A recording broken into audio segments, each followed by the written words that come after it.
Mitchell, your trial is set for tomorrow morning. Be ready to leave after muster. Oh, geez, thanks for bloody nothing. Why didn't someone tell me sooner? Perhaps they didn't think you needed to know. So where's me solicitor? You'll see him tomorrow. Oh, typical. Just because I've got to use legal aid, I'm treated like dirt. Listen, Anne, if you don't get treatment and that lump is malignant, you could be risking your life. Look, Colleen, thank you, but I don't want to talk about it. I'll do what I think is best. Now I must be going. Yes, but why take the risk of throwing your life away just because you're scared? Does your son know yet? I repeat, it is none of your business. I don't discuss things, Miss Ferguson. I decide them. Right now, I'm trying to decide just what to do with you. I don't think the world would miss you too much. What do you say, Ray? Be better off, I reckon. Ray knows what's right. It's a pity you don't. I really dislike the messy side of this business. I'll fix it for you, Mr. Fellows.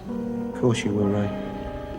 You're not even going to let me tell you why I wanted to see you. No, Ferguson. I've spent enough time with you. All right, Ray.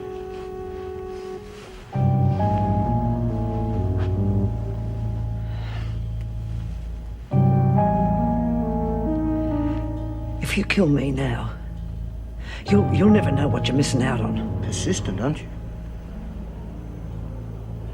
All right, lady. You can have your say.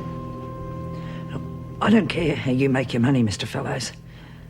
I just don't want to be involved. So keep your nose out. Let the lady talk, Ray. You wanted to say something else? I want you to stop your operations at Wentworth. I run Wentworth. What makes you think I should do what you want? Well, I've got quite a bit of information on you, Mr. Fellows. Don Baxter's murder, for a start. You still haven't said anything interesting, Miss Ferguson. I'm still inclined to kill you. Well, now, that would be stupid. And I don't think you're stupid, Mr. Fellows. You see, I've got Hewitt, and I've got her signature on a statement. And if anything happens to me, then I don't think your life is going to be very comfortable. You want me to take I want you to shut up, Ray. Well? Miss Ferguson, you'd be one hell of a poker player. Anytime you're looking for a new line of work, you just come and see me. Now that we've got the formalities over with, how do you suggest we solve our little problem? I want the drug trade out of Wentworth. Easy. That's just chicken feed. But Hewitt, well, those licenses are very special. The girl's a real artist. She wouldn't be much use if she accidentally broke her fingers, now would she? You really do play rough, don't you? I like that. I'll tell you what I'll do. I don't really want to kill you. It's hard work. I've got to dispose of your body, cover for my boys. The percentages are lousy. So you give me Hewitt, and I'll pull out of Wentworth. All right. I can have her transferred to Barnhurst. I understand you've already got things under control up there. You're a very cluey lady, Miss Ferguson. It's a pleasure doing business with you.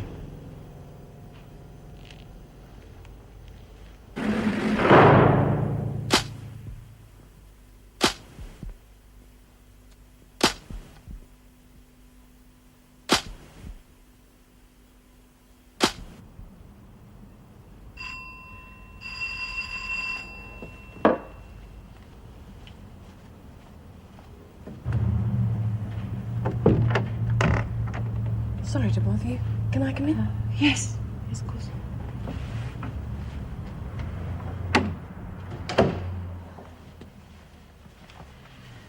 Don't tell me there's another problem at work. No. I think the problem's right here. I talked to Colleen. Why must everyone keep prying? I'm not trying to pry. It's just that at Wentworth, with everything going on, it's hard to get anything into perspective. Here at home, I just thought you might like someone to talk to. I don't know what I want, Meg. Someone to cheer you up? Help you look on the bright side? Thanks. I think I could do with that.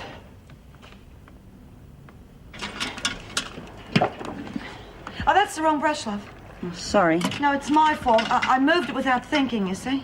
Must be hard for you to adjust, dear. Of course it's hard. Are you used to living with people? It's a bit hard not to when you're blind. Yes, of course. What about before? What about before? That doesn't matter now. I don't think back and I don't look forward. So just let it go, will you? But you've got to plan for the future. I mean, there's still lots of things you can enjoy. What about Braille? Did they teach you that? No, they give you talking books. It's easier for them. Well, I'm sure Mrs. Reynolds could arrange for you to... Stop nagging me, will you? Well, I'm only trying to help you look on the bright For side. heaven's sakes, Minnie, leave the girl alone. Just because you've given up, Judy, there's no reason for me to stand by and see Belinda do the same. Why shouldn't I give up? I haven't exactly got a lot to look forward to, have I? Because you've already proved that you're not a quitter. Why? Because I could stumble round the corridors and fold a few sheets. That's not exactly going to earn me a living when I get out of here, is it? Look, I know you're just trying to help, but I don't care, all right? I'm not going to do anything stupid.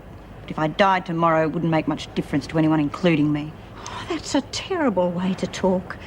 There's always something to look forward to. I can't imagine ever not caring whether I live or die. That's because you've got something to look forward to. We haven't. Come on, honey. And they said she left it too late. They performed a double mastectomy.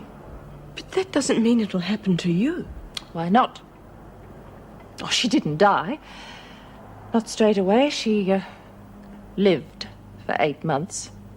You can call it living. I'm so sorry. We knew quite soon after the operation that she was dying. Dad never left her side. He retired so that he could be with her. And you've got to stop dwelling on it. Watching her dying like that, I saw his love turn to pity. I think he was quite relieved when it was over. I'm glad there's no one to pity me. But there's a 6 in 7 chance. It's benign. Now, the trouble with you is you haven't confided in anybody. Wally, for example. I mean, he'd understand. That's over. He's already making a new life for himself. Besides, I couldn't reasonably expect him to want me if I had the operation and survive. But what about your children? I mean, you owe it to them. And to yourself. I mean, you're a young woman.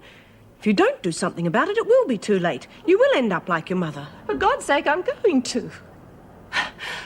Let's just forget it. It's probably just a swollen gland or something. It must be. Well, you're probably right.